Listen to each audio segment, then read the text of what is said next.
कुछ नौजवानों के बाल आप देख लीजिए, सुअर कट बाल है। जानते हैं सुअर कट बाल?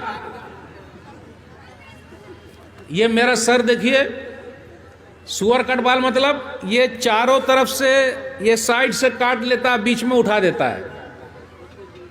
रसल को जानते हैं आप लोग? रसल, अरे वेस्ट इंडीज टीम के खिलाड़ी है ना रसल, रसल बॉल को कर देते हैं मसल। कोई भी मारे वो सिर्फ छक्का मारते हैं। रसल बॉल को बहुत मारते हैं, छक्का मारते हो। वो रसल का भी बाल वैसे ही उठा हुआ है। तो हमारे कुछ नौजवान वैसे उठा के चल, तो ऐसे कट को बोलते सुअर कट। ये कौन सा कट है ये? क्योंकि सुअर का मुंह देखिएगा आप, ऐसा मुंह बनाया रहता, उसके ऊपर बाल ऐसे खड़ा रहता। ये मैं नहीं कहता, आप फोटो में जाके देख लीजिए, आपको सीधा मिल जाएगा कि मौली साहब जो बोल रहे हैं, ऐसा सुअर अमेरिका में पाया जाता है। वो उसी टाइप से उनका भी बाल ऐसे खड़ा हुआ है। अपने यहाँ कुछ नौजवान ऐसे हैं जो आंख लड़ाने में भी बहुत आगे आगे। जानते हैं आंख लड़ाना? लाइन मारना, लाइन मारना जानते कि नहीं जानते? भाई कोई महिला जा रही है, आप सम्मान कीजिए, उसकी इज्जत कीजिए। वो किसी की माँ है, किसी की बहन है, किसी की बेटी है, किसी की फूफी है, किसी की खाला है। अगर आपकी माँ को, आपकी बेटी को, आपकी बहन को, आपकी खाला को, आपकी फूफी को कोई लाइन मारे तो अच्छा रहेगा? जिस तरह हम चाहते हैं हमारी बेटी, हमारी फूफी, हमारी माँ, हमारी बहन, हमारी खाला है, उसी तरह भारत के अंदर भी जितने लोग बसते, सबका सम्मान जरूरी है। अगर हम और आप सम्मान नहीं करेंगे तो करेगा कौन? इसलिए मेरे भाइयों, अहद करके जाइए, चाहे जो भी हो गया, इधर उधर जो भी आंख लड़ाता है उसको आंख नहीं लड़ाना। एक हदीस सुनाना चाहता हूँ, मुसरद अहमद की हदीस है, हदीस नंबर 22211, 22212 हदीस नंबर। एक नौजवान नबी सल्लल्लाहु अलैहि वसल्लम के पास आया और कहा, अल्लाह के रसूल सल्लल्लाहु अलैहि वसल्लम, मुझे ज़िना करने की, गलत काम करने की इजाज़त दे दीजिए। तो लोग ना, अरे अल्लाह तौबा, क्या बात कर रहा है ये, क्या बात कर रहा है, अल्लाह तौबा। तो नबी सल्लल्लाहु अलैहि वसल्लम ने उसे बुलाया, प्यारे अंदाज से समझाया। हम में से भी कुछ नौजवान ऐसे, उनके लिए भी हमारा अंदाज बहुत प्यारा है। नबी सल्लल्लाहु अलैहि वसल्लम ने फरमाया, देखो सुनो, तुम्हारी माँ के साथ अगर कोई गलत काम करे तो वो गुस्से में आ गया, बोले रहे ऐसा? तो नबी सल्लल्लाहु अलैहि वसल्लम ने कहा कि लोग भी नहीं चाहते कि उनकी माँओं के साथ कोई गलत काम करे। फिर कहा तुम्हारी बेटी के साथ कोई गलत काम करे तो? बोले नहीं, ऐसा कैसे होगा? बोले लोग भी नहीं चाहते कि उनकी बेटियों के साथ कोई गलत काम करे। फिर कहा अच्छा ये बताओ तुम्हारी बहन के साथ कोई गलत काम करे तो? बोले नहीं, ऐसा कैसे हो जाएगा? फूफी के साथ, खाला के साथ? बोले ऐसा कैसे होगा? प्यारे नबी सल्लल्लाहु अलैहि वसल्लम ने दुआ कर दी और कहा, अल्लाहुम्मा अग़फ़िर ज़ंबहु व तहिर क़ल्बहु व हस्सिन फ़रजहु, ऐ अल्लाह इनके गुनाह को माफ़ कर दे, इनके दिल को साफ़ कर दे, इनकी शर्मगाह को पाक कर दे। आगे आया हदीस में लिख के कि जब नबी सल्लल्लाहु अलैहि वसल्लम ने ऐसी दुआ कर दी तो मैं भी दुआ करता हूँ ऐसे नौजवानों के लिए। जब नबी सल्लल्लाहु अलैहि वसल्लम ने ऐसी दुआ कर दी, दुआ में बहुत तासीर है, दुआ करते रहिए हमेशा। ऐसी दुआ कर दी, हदीस के अंदर आया कि फिर उसके बाद वो नौजवान कभी बुराई की तरफ नहीं आया। अल्लाह तौबा कर लिया, कान पकड़ लिया। इसलिए हम और आप जब ये चीज़ सुनते हैं तो अपनी सोसाइटी को अच्छा बनाने के लिए हमें और आपको आगे बढ़ना होगा, तभी हमारा भारत देश आगे निकलेगा। अगर हम और आप एक रहेंगे तभी हमारा फ़ायदा होगा। एक दो मिसाल और देना चाहता हूँ। कुछ नौजवानों के बाल आप देख लीजिए, सुअर कट बाल है। जानते हैं सुअर कट बाल? ये मेरा सर देखिए, सुअर कट बाल मतलब ये चारों तरफ से, ये साइड से काट लेता है, बीच में उठा देता है। रसल को जानते हैं आप लोग? रसल, अरे वेस्ट इंडीज टीम के खिलाड़ी है ना रसल, रसल बॉल को कर देते हैं मसल। कोई भी मारे वो सिर्फ छक्का मारते हैं। रसल बॉल को बहुत मारते हैं, छक्का मारते हो। वो रसल का भी बाल वैसे ही उठा हुआ है। तो हमारे कुछ नौजवान वैसे उठा के चल, तो ऐसे कट को बोलते सुअर कट। ये कौन सा कट है ये? क्योंकि सुअर का मुंह देखिएगा आप, ऐसा मुंह बनाया रहता, उसके ऊपर बाल ऐसे खड़ा रहता। ये मैं नहीं कहता, आप फोटो में जाके देख लीजिए, आपको सीधा मिल जाएगा कि मौली साहब जो बोल रहे हैं, ऐसा सुअर अमेरिका में पाया जाता है। वो उसी टाइप से उनका भी बाल ऐसे खड़ा हुआ है। तो ऐसा मत कीजिए। नबी सल्लल्लाहु अलैहि वसल्लम ने ऐसा बाल रखने से मना किया है।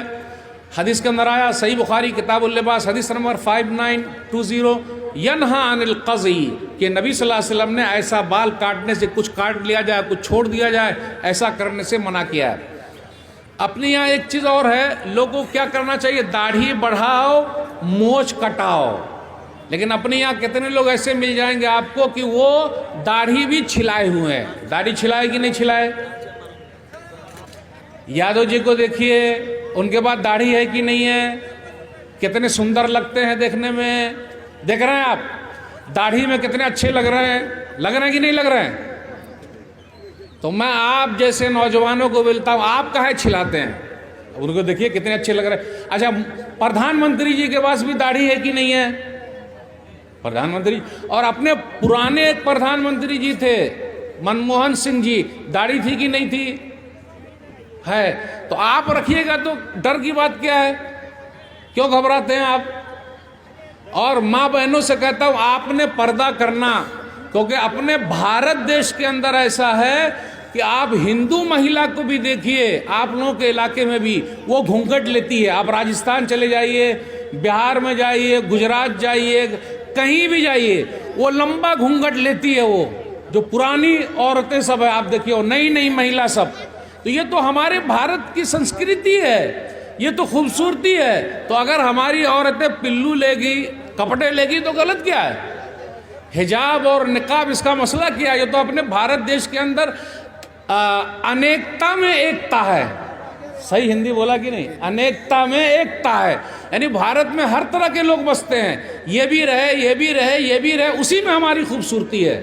इसलिए मेरे भाइयों, भारत के अंदर जो अनेकता में एकता है, उसको बचा के रखना ज़रूरी है।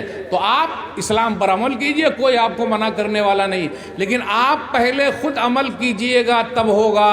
अगर अमल नहीं कीजिएगा तो नहीं हो सकता। बस एक दो बात और बयान करके आपसे रुखसत दूंगा। अपने यहाँ एक चीज़ ये भी है कि बड़ों का सम्मान ख़त्म हो गया है, अब बड़ों की इज्जत नहीं हो रही है। हमारे जो बुज़ुर्ग हजरात हैं, हम और आप उनका सम्मान नहीं कर रहे हैं। बुज़ुर्ग हजरात खड़े हुए हैं और हम और आप बैठे हुए हैं। नौजवान लोग, अरे आप लोग नौजवान हैं, आप खड़े रहिए, बुजुर्ग को बैठाइए। जो हमारे बुजुर्ग है, चाहे वो जिस धर्म के हो, जहाँ के भी हो। हदीस के अंदर आया, सही सुनन तिरमिज़ी किताबुल बिर वसीला हदीस नंबर 1919, एक बुजुर्ग आदमी, बूढ़े आदमी नबी सल्लल्लाहु अलैहि वसल्लम से मिलना चाहते थे। तो अब क्या हुआ, भीड़ लगी हुई है, बूढ़े आदमी आगे आ रहे हैं, लोग ज़रा उनको लाइन नहीं दे रहे हैं। तो नबी सल्लल्लाहु अलैहि वसल्लम ने फरमाया, लैसा मिन्ना मन लम यौक़िर कबीरना वयरहम सगीरना, वो हम में से नहीं है जो हमारे बड़ों की इज्जत नहीं करता और छोटों पर रहम नहीं खाता। इसलिए बड़ों की इज्जत कीजिए, उसका सम्मान कीजिए। बड़ों की इज्जत करना कहीं भी मिले। चाचा, अरे चाचा कैसे हो? ठीक ठाक। अगर आप बाइक पर जा रहे हैं तो उनको पीछे बैठा लीजिए। आपकी बाइक खाली क्यों जा रही है? अगर आप ट्रेन में सफ़र कर रहे हैं, कोई बूढ़ी माता है, चाहे जिस धर्म की हो, कैसी भी हो, माता जी आप बैठिए हमारी जगह पे, आप खड़े हो जाइए। ये कैसे नौजवान है भाई, कैसे नौजवान? हम और आप बस में सफ़र कर रहे हैं, बस में सफ़र कर रहे हैं तो बूढ़े आदमी खड़े हुए हैं और नौजवान लोग बैठे हुए हैं।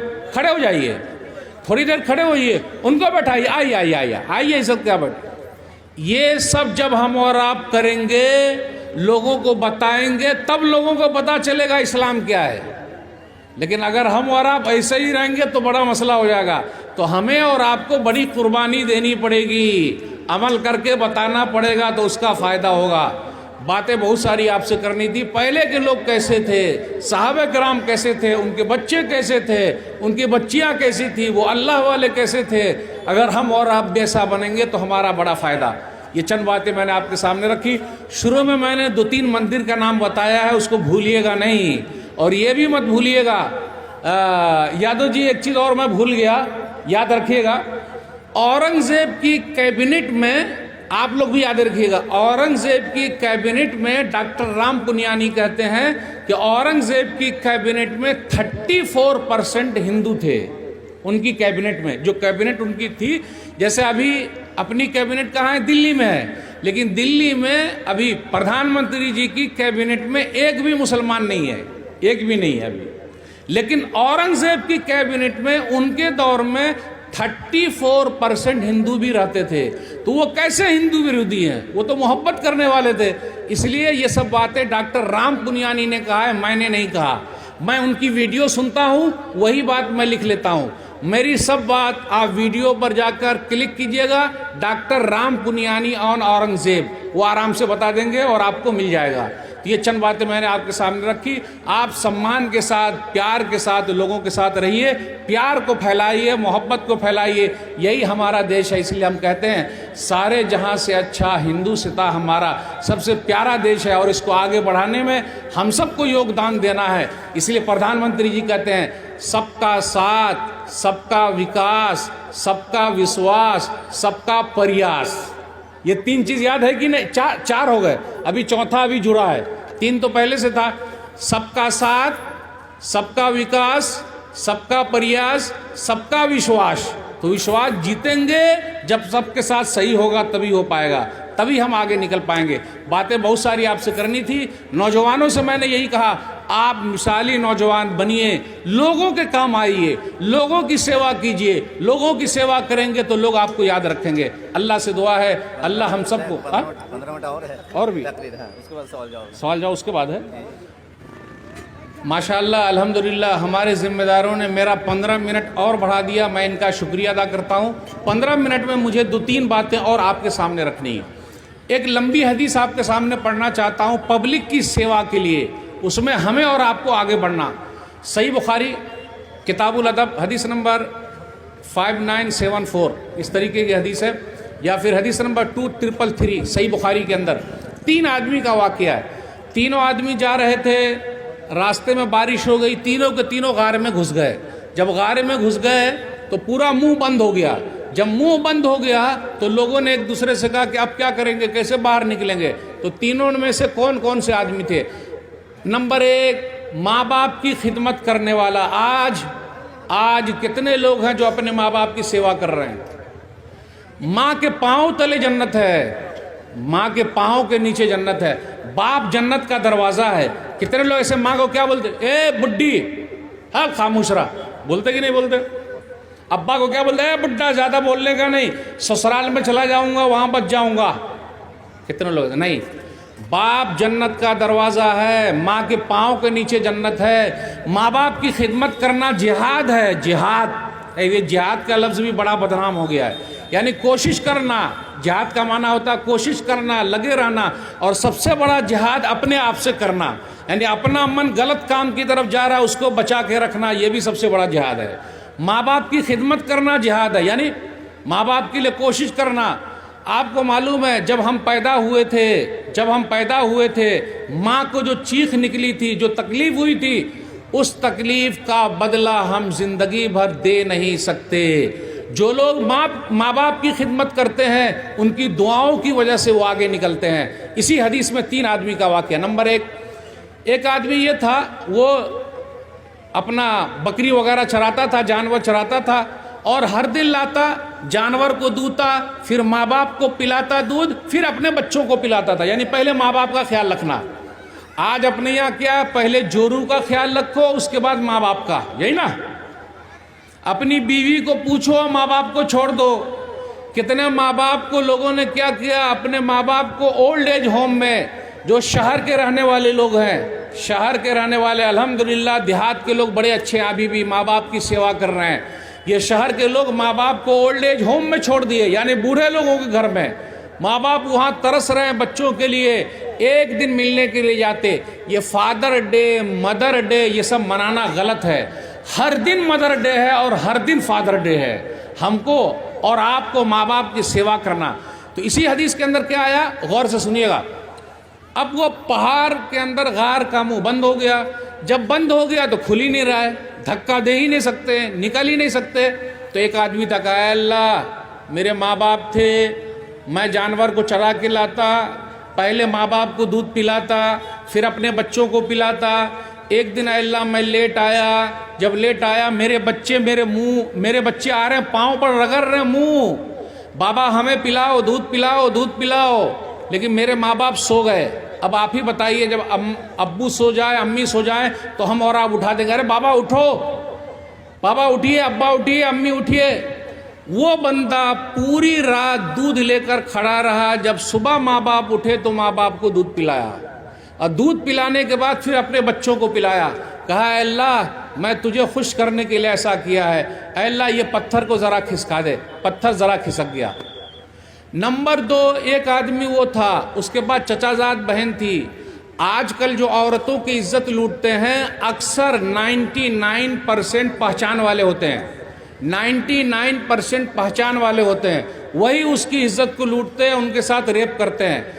मेरी चचाजाद बहन थी, बड़ी खूबसूरत थी, मैं उसको बहुत चाहता था, लेकिन बड़ी अल्लाह वाली थी। उसके अंदर लिखा हुआ, बुखारी शरीफ की हदीस सुना रहा हूँ, बहुत अल्लाह वाली थी। मैंने गलत काम के लिए उसको ये किया, लेकिन वो तैयार नहीं हुई। कभी कभी बेचारी के साथ मजबूरी है। आज कितनी बहन ऐसी हैं जो बेवा हो गई हैं। आज उन बहनों का सहारा कौन बनेगा? आप लोग शादी कीजिए, उनका सहारा बनिए और अपने घर दुल्हन बना के लाइए। बेचारी ऐसी हैं, कितने लोग उनकी मजबूरी का फ़ायदा उठाते हैं, इधर उधर के लोग भी उठा रहे हैं, जबकि ये सही बात नहीं। तो उस आदमी ने क्या किया, अपनी बहन की जो चचाजाद बहन थी उसके साथ गलत काम करना चाहा। 100 दिनार पर बात तय हो गई। जब बात तय हो गई तो वो गलत काम के लिए बैठा। जैसे गलत काम के लिए बैठा, उस औरत ने कहा अल्लाह का या अब्दुल्लाह इत्तक़िल्लाह वला तब्तग़िल ख़ातिमा इल्ला बिहक़्क़ी, अल्लाह का बंदा अल्लाह से डर जा, तू गलत काम क्यों कर रहा है? इसलिए माँ बहनों से भी कहता हूँ, कहीं ऐसा ना हो जाए हेलो हाय बाय बहुत सारे लोग करते रहते हैं। अच्छा वो मेरी वाली, वो तेरी वाली, लोग चक्कर में रहते। ये सब चक्कर छोड़िए। और माँ बहनों से भी कहता हूँ, बहन से भी कहता हूँ, अल्लाह वाली बनिए। कोई देखे ना देखे, ऊपर वाला देख रहा है। जब उसने कहा ऐ अल्लाह का बंदा, ऐ अल्लाह का बंदा गलत काम मत कर, उसने गलत काम छोड़ दिया। जैसे गलत काम छोड़ा, पीछे हट गया। वो पीछे हटा, कहा ऐ अल्लाह तेरे डर से मैंने गलत काम छोड़ दिया, ऐ अल्लाह आज मैं फंसा हूँ, मुसीबत में हूँ। वो पत्थर जरा सा खिसका, लेकिन नहीं निकल सकते। तीसरा आदमी कौन था? तीसरा आदमी सेठ था। उसके बाद नौकर लोग काम करते थे। आज हम और आप जिसके यहाँ काम करते हैं, उनको चाहिए कि वो अपने नौकर का ख्याल रखे। अगर हमारे यहाँ कोई काम करता है तो हम महीना पूरा होने से पहले ही उनको पैसा दे दें। 30 तारीख हुई, भाई अपनी सैलरी ले ले। आपको मालूम है चेन्नई के अंदर एक कंपनी थी, अब है कि नहीं पता नहीं मुझे। चेन्नई के अंदर एक कंपनी थी, एक मुसलमान की। वो क्या करता था कि सैलरी जो है मजदूर को पैसा देना है, महीना पूरा हुआ देना है, वो लेट करता था। 15 दिन लेट, 20 दिन लेट, 1 महीना लेट, 2 महीना लेट। आज अपने यहाँ भी वही है। कुछ लोग हैं 3 महीना का पैसा रखे हुए, 6 महीने का। अरे वो खाएंगे कैसे? उसके बाल बच्चे कैसे खाएंगे? महीना पूरा हुआ, 30 दिन हुआ, आपने पैसा दे देना, क्योंकि उनके माँ बाप हैं, बाल बच्चे हैं, उनको दूध का देना है, ट्यूशन का देना है, जल्दी दे दीजिए। वो जो आदमी था कंपनी का मालिक, वो लेट करता था। नबी सल्लल्लाहु अलैहि वसल्लम की एक हदीस उसको मिल गई कि पसीना सूखने से पहले ही मजदूरी दे दो। आतुल अजीर अजरहु क़ब्ल अन यजफ़ारक़ु, पसीना गिरने से पहले ही मजदूरी दे दो, महीना पूरा हुआ दे दो। तो अब उस आदमी ने क्या किया, जो चेन्नई वाला था, हदीस सुना तो आइंदा महीने से हर 30 तारीख को वो पैसा दे देता है, सबकी मजदूरी दे देता। भाई आइए आइए, सब अपना लेके जाइए। तो उनके यहाँ जो लोग काम करते थे, वो पूछा सेठ जी पहले तो आप 2 महीना, 1 महीना लेट देते थे, और अभी आप पहले ही दे रहे हैं, महीना पूरा होते ही आप दे रहे हैं, ऐसा क्यों? इसलिए अगर आपके यहाँ कुछ लोग काम करते हैं तो वक्त पर सैलरी दे दीजिएगा। तो उन्होंने कहा कि मैंने नबी सल्लल्लाहु अलैहि वसल्लम की हदीस सुनी है, पसीना सूखने से पहले दे दो, इसलिए मैं आपको 30 तारीख को दे देता हूँ। वहाँ कुछ गैर मुस्लिम भाई भी वहाँ काम करते थे, मुसलमान नहीं थे लेकिन काम करते थे उनके साथ। उनके दिमाग में ये बात घुस गई कि अरे आज से 1400 साल पहले एक आदमी ऐसा भी था जो हम मजदूरों के लिए इतना सोचा कि महीना पूरा होते ही दे दो। ये लेबर डे मनाते हैं ना, मजदूर डे, एक दिन का लेबर डे, मजदूर डे, ये तो बेचारे मजदूर की तौहीन है। वो बेचारा हर दिन मेहनत करता है, हर दिन जाएगा, मेहनत करेगा, शाम में लाएगा तो खाएगा। तो जितने लोग थे उन्होंने कहा कि एक आदमी ऐसा, प्रोफेट मोहम्मद जो 1400 साल पहले पैदा हुए, हम मजदूर के लिए, हम लेबर लोगों के लिए, उन्होंने ऐसा सोचा। फिर वो सब लोग कलमा पढ़ लिए, ला इलाहा इल्लल्लाह मुहम्मदुर रसूलुल्लाह, कलमा पढ़ के मुसलमान हो गए। तो मेरे भाइयों, बताने का मकसद ये है कि आप अगर सही रहेंगे तो आपके अखलाक से लोग मुतासिर होंगे। तो वो तीसरा आदमी का वाक़या सुनाकर मैं अपनी बात ख़त्म करूँगा कि वो क्या था। ऐ अल्लाह, मेरा एक मज़दूर था, वो मज़दूरी नहीं लिया, चला गया। मज़दूरी नहीं लिया, वो चला गया। जब चला गया तो मैं उसकी मज़दूरी को काम में लगा दिया, कारोबार में लगा दिया। अब कारोबार में जब लगा दिया तो पैसा बहुत हो गया। जब पैसा बहुत हो गया, जानवर हो गए, बहुत सारी चीज़ हो गई। कुछ दिनों के बाद वो आदमी आया, सेठ जी मेरी मज़दूरी तो दे दीजिए, मेरा पैसा लाइए, मेरा पैसा। सेठ हो तो ऐसा, आज आप में से कोई भी जो सेठ है, अगर चाहता है कि अल्लाह उसकी दुआ को सुन ले तो वो इस हदीस पर अमल करे। जो भी सेठ है, अगर चाहता अल्लाह उसको परेशानी से निकाल दे, अल्लाह उसकी दुआ सुन ले। उसने क्या किया, अपने नौकर के पैसे को लेकर तिजारत में रखा। आज हम और आप सरकारी जॉब के चक्कर में है ना, सरकारी जॉब मिलना चाहिए, भूल जाइए आप, भूलिए, कोशिश कीजिए, तिजारत कीजिए, मतलब उठिए आगे। मैं एक मिसाल देता हूँ, 1 रुपया और एक केला आप बंदर के पास फेंकिए, बंदर के पास 1 रुपया फेंकिए और केला फेंकिए, बंदर क्या करेगा? केला खाएगा कि पैसा खाएगा? लेकिन अगर वो पैसा ले लेता तो केला भी खरीद सकता था और पैसा भी रख सकता था। तो ये सरकारी जॉब का जो मसला है, जिस पर हम और आप भाग रहे हैं, लॉलीपॉप की तरह लगता है और बूढ़े हो जाते फिर भी नहीं मिल पाता। तिजारत कीजिए, तिजारत मतलब अपने सर पर उठाइए, लेबर बनिए, मेहनत कीजिए, और मेहनत में देखिए बरकत ही बरकत है। तो वो लेबर जो था वो चला गया, कुछ दिनों के बाद आया तो सेठ ने कहा, अरे ये सब जितने जानवर हैं सब तुम्हारा, ले जाओ। अरे सेठ जी, क्या आप भी मजाक कर रहे हैं? मेरी मजदूरी, इतना जानवर, इतनी चीज, अरे तुम नहीं आए तो मैं तुम्हारा पैसा लगा दिया, यानी तुमको भी मैं सेठ बनाया। आज एक सेठ जी बताइए जो अपने मजदूर को सेठ बनाना चाहता हो, लेकिन उस आदमी ने किया, बोले जा तू भी सेठ बन जा, मेहनत कर, लगा रहा। अल्लाह, तुझे खुश करने के लिए मैंने सब दे दिया, आज मैं फंसा हूं। आज तो हम और आप दूसरे का हड़प करने के चक्कर में इसका लिया, उसका लिया, फिर भी पेट नहीं भर रहा है, पेट नहीं भर रहा। और ये पेट कब भरेगा? जब हम और आप कब्र में चले जाएंगे, दुनिया में भरने वाला नहीं है। अल्लाह, परेशानी में फंसा हूं, अल्लाह तो निकाल दे। पत्थर जो है वो गिर गया और तीनों के तीनों वापस निकल आए।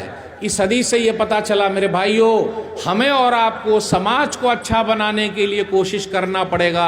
अगर कोशिश करते हैं तो बड़ा फ़ायदा और फ़ायदा नज़र आता है। बातें बहुत सारी आपसे करनी थी, इंशाअल्लाह किसी और मुनासिबत से आपसे बात करेंगे। अच्छा, मेरी उर्दू आपको समझ में आई कि नहीं आई ये बताइए? कितने लोगों को समझ में नहीं आई वो बताएं? नहीं आई, मेरी उर्दू समझे ही नहीं, आ गई सबको, अल्हम्दुलिल्लाह। चलिए इंशाअल्लाह फिर किसी और मुनासिबत से बात करेंगे। चंद सवालात आए हुए हैं, देखते हैं क्या है, कोई भारी तो नहीं है।